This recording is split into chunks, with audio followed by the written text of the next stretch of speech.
오늘 우리에게 주신 하나님의 말씀은 신약성경 마가복음 3장 13절부터 15절까지의 말씀입니다. 신약성경 57쪽에 기록된 마가복음 3장 13절부터 15절까지의 말씀을 우리 한 목소리로 같이 읽도록 하겠습니다. 12제자를 세우시다 또 산에 오르사 자기가 원하는 자들을 부르시니 나아온지라. 이에 12를 세우셨으니 이는 자기와 함께 있게 하시고 또 보내사 전도도 하며 귀신을 내쫓는 권능도 가지게 하려 하심이로라. 아멘.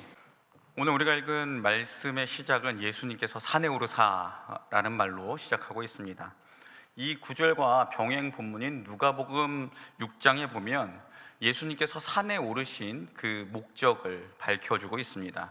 예수께서 기도하러 산으로 가사 밤이 새도록 하나님께 기도하시고 밝음에 그 제자들을 부르사, 밤새 기도하시고 그 제자들을 부르사 그 중에서 12를 택하여 사도라 칭하셨으니 라는 말씀이 기록되어 있습니다.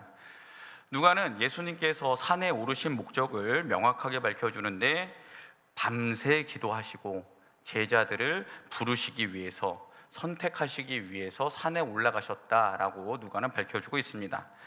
마가복음 3장에서 오늘 예수님께서 제자들을 부르시기 전까지 우리 예수님의 생애를 잠시만 되짚어 보겠습니다. 예수님께서 공생애를 시작하시면서 세례 요한으로부터 세례를 받으셨습니다. 그리고 하늘에서 소리가 났지요.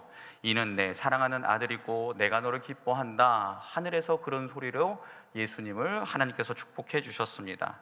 그리고 하나님께서 예수님을 이 땅에 보내시고 하늘에서 이루어진 하나님의 뜻을 이 땅에서 이루라고 예수님께 그런 말씀으로 하나님의 뜻을 밝혀주셨죠.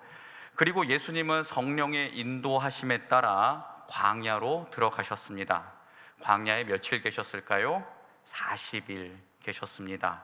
사탄에게 시험도 받으셨다라고 마가복음은 우리에게 알려줍니다. 그리고 그 모든 시험과 광야 생활을 마치시고 예수님께서는 갈릴리로 오셔서 제일 먼저 하나님의 복음을 전파하셨습니다. 하나님의 나라가 가까이 왔으니 회개하고 복음을 믿으라 이렇게 선포하셨는데 예수님께서는 그냥 선포만 하신 것이 아니라 직접 하나님 나라를 보여주시기 위해서 여러 사역들을 행하셨습니다. 회당에 들어가셔서 귀신 들린 자에게 있던 귀신을 내쫓아 주셨고, 베드로 장모가 열병으로 굉장히 앓고 있을 때 병을 고쳐주셨습니다. 그리고 주님께 나오는 각종 병든 사람들 다 고쳐주셨고, 특별히 나병 환자도 고쳐주셨습니다. 또 뇌졸중으로, 우리 성경에 중풍 환자라고 기록되어 있지만 뇌졸중으로 인해 움직일 수 없는 사람을 친구들이 메고 왔지요. 지붕도 뜯어서 내려줬을 때 그의 병도 고쳐주시면서 죄 사함의 권세가 예수님께 있음을 사람들에게 보여주셨습니다. 그리고 사람들로부터, 또 이스라엘 사람들로부터 손가락질 받던 세리 마태의 집에서 같이 밥도 드셨고, 이스라엘 사람들이 생명과 같이 지키던 안식일의 율법을 일부러 깨뜨리시기도 하셨습니다. 그 이유는 안식일이라고 하는 날보다, 그 날 하루보다 사람의 생명과 사람의 아픔이 더 중요하다. 사람의 생명을 살리고 아픔을 고치는 것이 안식일 그 날보다 더 중요함을 알려주시기 위해서입니다. 예수님께서 이 땅에 오셔서 하나님 나라를 선포하시면서 약한 사람을, 아픈 사람을 사랑하시고 정말 하나님의 율법이 어떤 뜻인가를 알려주시자 예수님 주위에는 사람들이 모여들기 시작했습니다. 여러분, 그럴 수밖에 없지요. 요즘 우리가 사는 세상도 무언가 신기한 일이 일어나면 사람들이 몰리지 않습니까? 저 병원 잘한대. 그리고 특별히 이런 것도 있습니다. 요새 어느 무당한테 신기가 있다고 그러면 그렇게 몰려간다고 합니다. 여러분, 미래가 그렇게 궁금하십니까? 그렇게 무당한테까지 가서, 우리는 아니겠지만 우리 주위에 있는 분들, 미래가 그렇게 궁금할까요? 정확한 미래는 우리는 다 죽습니다. 그렇죠? 그리고 우리는 다 하나님 앞에 서야 합니다. 그때 예수님을 믿은 사람들은 영생의 부활로, 예수님을 믿지 않는 사람은 멸망의 부활로 나아간다는 게 하나님의 말씀입니다. 그게 우리에게 정해진 미래입니다. 유명해지면 사람들이 몰린다, 그 말씀하다가 잠시 샛길로 샜는데요, 다시 돌아와서 이렇듯 사람들은 신기한 일들, 자신들의 관심을 끌 일들이 있으면 우르르 몰려다니죠. 하지만 여러분, 그들에게 어떤 희생을 요구하거나 어떤 단체나 조직에 가입하라고 하거나 그 관심을 갖고 쫓아다니던 일에서 관심과 흥미가 떨어지거나 아니면 그 관심보다 새로운 대체제가 나타나면 정말 목숨을 바쳐서 죽을 듯이 열광적으로 따라다녔던 그 대상을 떠납니다. 그냥 자기의 관심사에 따라, 내게 주어지는 흥미와 재미에 따라서 몰려다니는 사람들일 뿐입니다. 그런 사람들을 성경에서는 무리들이라고 합니다. 예수님 주위에도 그런 사람들이 많았습니다. 우리가 지난 한 주간 새벽 기도를 통해서 살펴보았던 요한복음 6장에 보면 그런 사람들에 대해서 사도 요한이 정확하게 분석해내온 내용이 있습니다. 요한복음 6장에 보면 예수님께서 떡과 물고기로 약 5,000명을 먹이셨습니다. 성경을 보면 당시 떡을 먹은 사람 남자만 5,000명이라고 기록되어 있는데 엄청 많은 숫자입니다. 그만큼 예수님을 따른 사람들이 많았다는 이야기입니다. 그런데 이 떡 5개와 물고기 2마리는 어린아이 1명, 12살 미만의 어린아이 1명 정도가 한 끼를 먹을 분량입니다. 요새 애들은 많이 먹더라고요. 근데 뭐 얼마나 먹겠습니까? 애들이 먹어봐야. 정말 그 조그만 도시락 가지고 예수님께서는 하늘을 향해 기도하신 후 제자들에게 나누어 주라고 했습니다. 떡과 물고기가 끊이지 않았습니다. 정말 그 은혜가 그 자리에서 펼쳐졌습니다. 그리고 요한복음에 보면 거기 있는 사람들이 다 배불리 먹고 12광주리를 거두었다라고 기록하고 있습니다. 다음 날 사람들이 예수님을 다시 찾아왔습니다. 왜 그 사람들은 예수님을 찾아왔겠습니까? 배고프니까. 그렇죠? 한 끼 밥 먹었는데 그게 다 소화가 되고 배고프니까 다시 배부름을 위해서 예수님을 찾아왔습니다. 그때 예수님께서는 이런 말씀하셨습니다. 내 살과 피를 먹고 마셔야 한다. 놀라지 말라. 나는 영생하는 떡이다. 나를 통해서만 하나님 아버지께로 갈 수 있다.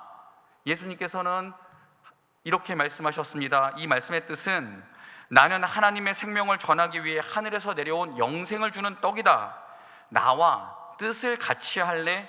나의 말을 들어주지 않을래? 나와 함께 있지 않을래? 이런 말씀으로 해석해 볼 수 있습니다. 그때 예수님께서 이렇게 말씀하셨더니 요한복음 6장 66절에서 사람들의 반응을 이렇게 기록합니다. 이러므로 제자 중에 많이 물러가고 다시 그와 함께 다니지 아니하였더라. 사람들은 자신들의 배부름을 위해, 또 그런 것을 보는 흥미와 재미를 위해, 혹은 자신들의 정치적인 유불리를 따라 예수님을 따라다녔습니다. 그런데 그들에게 예수님께서 헌신을 요구하시고 가벼운 재미와 흥미가 아닌 하나님의 나라와 구원과 영생에 관한 말씀을 예수님께서 하시니 사람들이 재미없다라고 떠났다. 성경은 기록하고 있습니다. 이에 대해 요한복음 6장은 계속해서 이런 말씀을 우리에게 알려주십니다. 예수님께서 제자들에게 물으셨습니다. 너희도 가려느냐? 너희도 가려느냐? 그 예수님의 물음에 예수님의 수제자였던 베드로가 이렇게 주님께 신앙 고백을 합니다. 시몬 베드로가 대답하되 주여, 영생의 말씀이 계심에 우리가 네게로 가겠사옵나이까? 우리가 주는 하나님의 거룩한 자이신 줄 믿고 알았사옵나이다. 아멘.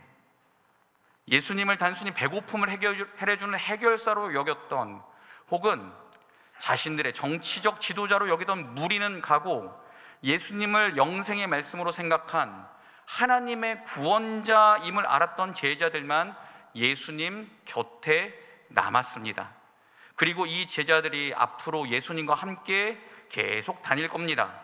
또 이 제자들이 예수님의 뜻과 예수님의 생각과 예수님의 말씀과 행동을 온 땅 끝까지 이르러 전하게 될 것입니다. 다시 설교 처음으로 돌아가 보면 예수님께서는 이런 제자들을 선택하시기 위해 산에 올라가셔서 밤새 기도하시고 제자들을 부르셨습니다. 오늘 우리가 읽은 말씀 13절에 보면 자기가 원하는 제자들을 부르시니라는 말씀이 기록되어 있습니다. 예수님께서 제자들을 부르실 때 이 부르다라는 동사를 우리말 성경이 아주 정확하게 적절하게 번역했습니다.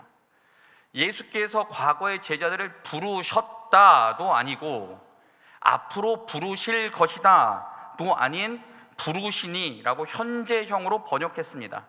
예수님께서는 제자들을 지명하고 부르실 때 기도하신 후 예수님과 과거에 친했던 사람들, 예수님께 잘했던 사람들 오라고 하신 것이 아니라 미래에 잘할 것처럼 싹수가 보이는 그런 사람들을 불러내신 것이 아니라 예수님과 함께 예수님 곁에 있던 사람들, 예수님을 따르던 사람들, 그 자리에 있던 사람들, 현재 예수님과 함께 있고 예수님과 동행하는 사람들 가운데서 예수님의 제자들을 지금 그 자리에서 부르고 계신다는 것을 부르시니라는 단어가 의미합니다.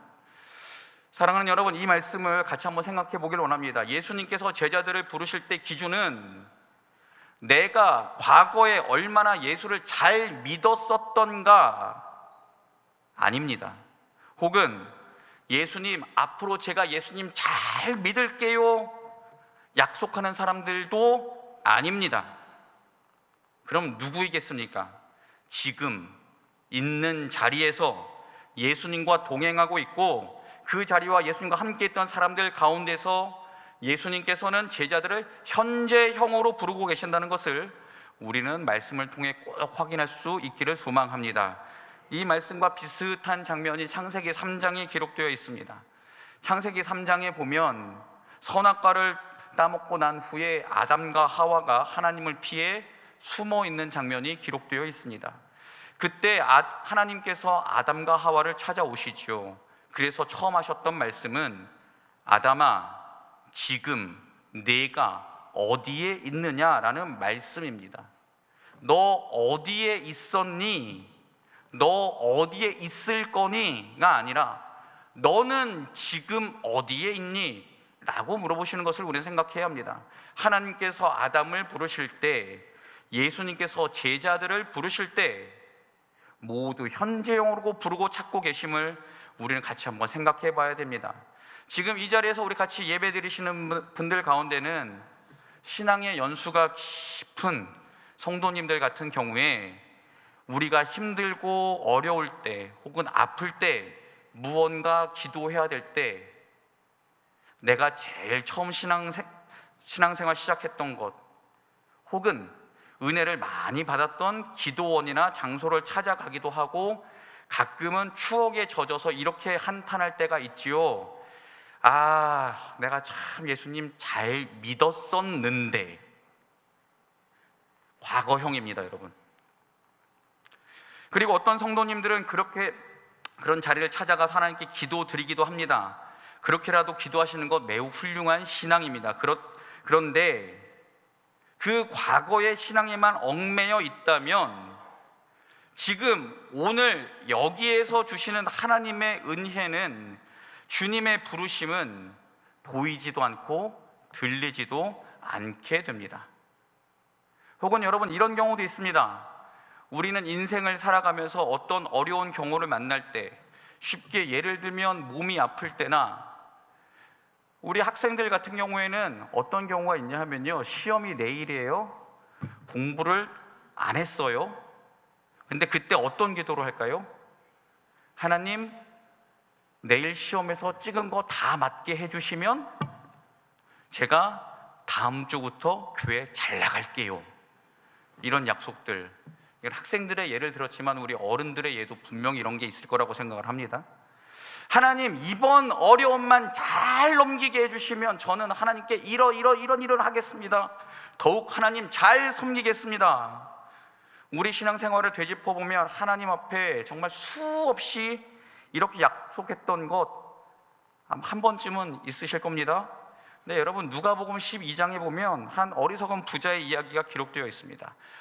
풍성한 소출을 거둔 부자가 창고를 더 크게 짓고 이제 누리자 이런 생각을 하게 됩니다. 그런데 그는 그것을 누릴 수 없었습니다. 왜 그렇겠습니까?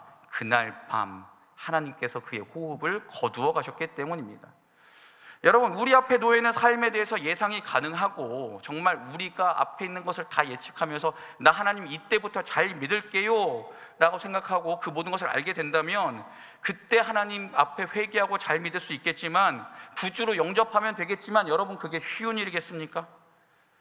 절대 인간으로서는 알 수 없는 사건이 하나님의 부르심입니다. 그래서 주님은 앞으로 잘 믿을게요, 언젠가 믿을게요가 아니라 지금 여기에서 주님께서 부르실 때 주님 알겠습니다 라고 하는 우리의 응답을 기다리고 계시는 겁니다. 주님께서 오늘 말씀을 통해 우리에게 알려주시고자 하는 것은, 주님께서는 지금 여기에서 우리와 함께 계시고 싶어 하시고, 지금 여기에서 우리에게 말씀하고 싶어 하시며, 지금 여기에서 우리의 결단과 우리의 마음을 받고 싶어 하시는데, 우리는 지금 여기가 아니라 미래에 사로잡혀서 주님 이번 일만 끝나면요, 반대로 과거에 붙잡혀서 주님 그래도 저 예전에 좀 좋았잖아요 이러면서 우리의 그 모든 것, 주님의 부르심, 음성 혹시 회피하고 있지는 않습니까? 주님의 음성을 외면하고 있지는 않습니까? 과거에 이만큼 했으면 됐지 뭘 얼마나 더 해, 혹은 언젠가는 더 헌신하게 되겠지라는 막연한 생각으로 지금 주님께서 함께 있기를 원하시면서 우리를 찾고 부르고 계시는 주님의 음성 듣지 않으려고 귀 딱 막고 마음은 굳게 걸어 잠그고 주님 들어오시면 안 돼요, 이게 혹시 우리의 모습은 아닌지요? 여러분, 요한계시록 3장에 보면 예수님께서 라오디게아 교회에 하시는 말씀이 기록되어 있습니다. 볼지어다 내가 문 밖에 서서 두드리노니 누구든지 내 음성을 듣고 문을 열면 내가 그에게로 들어가 그와 더불어 먹고 그는 나와 더불어 먹으리라. 아멘. 예수님께서는 지금도 우리 마음의 문을 두드리고 계십니다. 요한계시록에 기록된 두드리다로 번역된 단어도 현재형으로 기록되어 있습니다. 예수님은 지금 여기 이 자리에 있는 우리의 마음을 계속 두드리고 계십니다. 과거가 아닙니다. 미래의 어느 순간이 아닙니다. 지금 여기 오늘 우리가 예배드리는 이 순간에 예수님께서는 우리 안에 좀 들어오자고 우리의 마음을 두드리고 계시는데, 그리고 우리의 이름을 불러주고 계시는데, 여러분 우리는 주님의 음성에 어떻게 응답하고 계십니까? 혹시 우리의 마음과 생각은 예수님이 아는 것으로 꽉 차서 주님 다음에요, 주님 이번 어려움만 좀 넘겨보고요, 주님 지금은 바쁘다고요, 이렇게 핑계를 대고 살고 있지는 않습니까? 주님 저 옛날에 정말 잘했으니 이제는 좀 적당히 좀 믿을게요, 이렇게 우리는 주님의 음성에 반응하고 있지는 않습니까? 지금 여기에서 우리를 부르시는 주님의 음성, 그것을 과거의 추억으로 혹은 미래의 어느 시점으로 쓱 밀어두며 외면하는 그런 모습이 오늘 우리의 모습은 아니겠습니까? 오늘 우리는 이 예배를 드리면서 주님의 음성에 어떻게 응답하실 건가 깊이 생각해 볼 수 있는 우리가 되기를 소망합니다. 예수님께서는 제자들을 왜 부르셨겠습니까? 여러분, 예수님 홀로 그 모든 일들을 다 감당하실 수 있지 않으셨겠습니까? 전능하신 하나님의 아들이신데, 죽은 자도 살리시는 분이신데, 아픈 자도 치유해 주시는데 혼자 다 하실 수 있었음에도 불구하고 예수님께서는 왜 제자들을 부르셨을까요? 오늘 우리가 읽은 말씀 14절에 보면 그 목적이 기록되어 있습니다. 예수님께서 제자들을 부르신 이유는 예수님과 함께 있게 하시고입니다. 예수님께서 제자를 부르신 우선순위는 전도도 아니고 귀신들을 내쫓는 권능을 갖게 하심도 아닙니다. 예수님과 함께 있는 것이 제자들을 부르신 첫 번째 이유이고 목적입니다.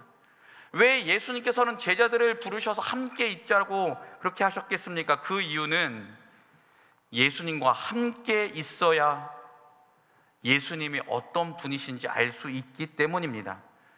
예수님이 어떤 분인지 알아야, 예수님이 어떤 분인지 경험해야, 예수님이 어떤 분인지 제대로 우리가 믿지 않으면 그런 분을 어떻게 전도할 수 있겠습니까? 그런 분을 어떻게 전할 수 있겠습니까?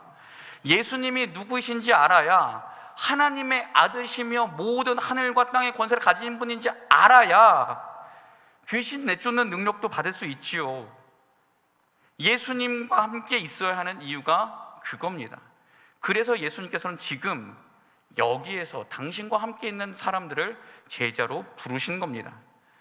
오늘 말씀 14절에 있는 12를 세우다라는 구절 가운데 세우다라는 단어는 만들다, 창조하다라는 단어로 헬라어에서 원문에서 사용하고 있습니다.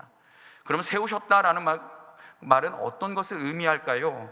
예수님의 제자들은 처음부터 태어나는 것이 아니라는 말입니다. 예수님께서는 제자들을 만들어 가십니다. 여러분, 우리가 예수님을 처음 믿을 때 거듭난다라고 표현합니다. 다시 태어난다라는 말입니다. 그러니 성도는, 예수님의 제자는 기성품으로 제작되어서 갑자기 이 땅에 나타나는 존재가 아닙니다. 아주 신앙의 초보 단계부터 시작해서 계속해서 자라갑니다. 어디까지 자라갈까요? 예수님의 장성한 분량까지 우리는 자라갑니다. 마찬가지로 제자는 처음부터 만든 기성품처럼 갑자기 하늘에서 탁 하고 나타나는 것이 아니라 예수님께서 지금 여기에 있는, 함께 있는 사람들을 예수님의 제자로 만들어 가신다는 그 말씀이 세우신다라는 뜻입니다. 예수님께서 제자로 세우신다라는 말 가운데는 예수님께서 적극적으로, 능동적으로 그의 의지를 가지고 제자로 만들어 가신다는 뜻이 있습니다. 예수님께서 사람들을 불러 모으신 다음에 왔어? 거기 있어? 그냥 그렇게 방치하시지 않고 예수님의 사람으로 계속 제자로 만들어 가실 때 쓸모없는 가지는 가지치게 하시고 모난 부분은 다 깨뜨려 주시고 부족한 부분은 채우시면서 그렇게 제자로 만드신다는 것이 세우신다라는 말씀의 뜻입니다. 그것도 아주 의지적으로, 능동적으로, 적극적으로 말입니다. 이 구절이 우리에게 참 은혜가 되고 감사한 것은 예수님의 제자들은 예수님이 불러주셔서 제자들은 예수님을 따라다녔습니다. 그런데 예수님께서는 그들을 부르시고 그들을 계속 제자로 만들어 가시고 끝끝내 그들을 예수님의 제자로 살게 하셨습니다. 어찌 보면 우리도 참 부족한 것이 가득한 사람들이지만 예수님과 함께 있다면 예수님께서 우리를 예수님의 제자로 계속해서 만드실 것이라는 그 믿음이 우리 안에 있기에 예수님께서 제자로 세우셨다라는 이 구절이 우리에게도 은혜로 다가옵니다. 예수님과 함께 있으면 열매를 맺게 된다는 요한복음 15장에 기록된 포도나무 비유처럼 우리가 예수님과 함께 있을 때 주님은 우리를 주님의 제자로 부르고 제자로 세우실 줄 믿습니다. 오늘 이제 우리가 읽고 들은 말씀 한번 정리해 보겠습니다. 예수님 주위에는 사람들이 많았습니다. 그들의 관심사에 따라서 먹을 것과 병 고침과 귀신 쫓음과 율법에 대한 반항심에 따라서 혹은 사람들을 아끼시는 것에 따라서 많은 사람이 예수님을 쫓아다녔습니다. 하지만 예수님께서 예수님을 따르는 삶에 관해 설명하시자 사람들은 다 예수님을 떠났습니다. 이것이 성경의 증언입니다. 하지만 예수님께서는 예수님과 함께 있게 하시며 예수님을 알려주시며 예수님의 제자들을 만들어 가시기 위해 예수님께서는 사람들을 부르십니다. 그것도 과거에 혹은 어느 미래 시점에 마음을 둔 사람이 아니라 지금 여기에서 주님의 말씀에 순종하는 그런 사람들로 말입니다. 사랑하는 여러분, 여러분은 지금 어디에 계십니까? 내 과거의 믿음에 갇혀 계십니까? 혹은 앞으로 잘 믿을게요라고 하는 미래의 믿음에 여러분의 발걸음이 있으십니까? 아니면 지금 여기에서 나를 찾고 부르고 계시는 주님의 그 음성에 응답하고 주님의 음성에 귀 기울이며 주님의 그 부르심에 결단하시기로 하며 이 자리에 계십니까? 지금 예배를 드리는 우리는 예수님의 의의 부르심을 받고 계속해서 예수님과 함께 있으며 예수님의 사람들로 만들어져 가고 있다고 여러분 믿으십니까? 아니면 예수님의 말씀과 요구가 어렵다고 회피하고 도망가고 있지는 않습니까? 오늘 말씀을 듣고 지금 우리가 있는 자리를 다시 한번 확인할 수 있는 우리가 되기를 소망합니다. 그래서 정말 주님께서 우리의 이름을 불러주시며 나와 함께 있을래? 라고 우리에게 말씀하신다면, 우리를 부르신다면 어떻게 답하시겠습니까? 네 주님, 네 주님, 제가 여기에 있습니다 라고 당당하게 주님께 말씀드릴 수 있는 우리가 되기를 소망합니다. 그리고 주님께서 우리를 주님의 제자로 부르시고 세워갈 때 그 부르심에 응답해서 이 땅에서 정말 살아가는 동안 예수님의 제자로, 예수님의 부르심을 입은 자로서의 삶을 멋지게 살아가는 우리 홍성교회 모든 성도들 되기를 주님의 이름으로 부탁드립니다. 사랑하는 여러분, 과거의 믿음도 중요합니다. 미래에 잘 할 것도 중요합니다. 하지만 가장 중요한 것은 지금 여기에서 주님의 부르심에 결단하는 삶임을 우리 모두 기억하는 오늘 이 예배 시간 되기를 주님의 이름으로 축원합니다. 기도하겠습니다.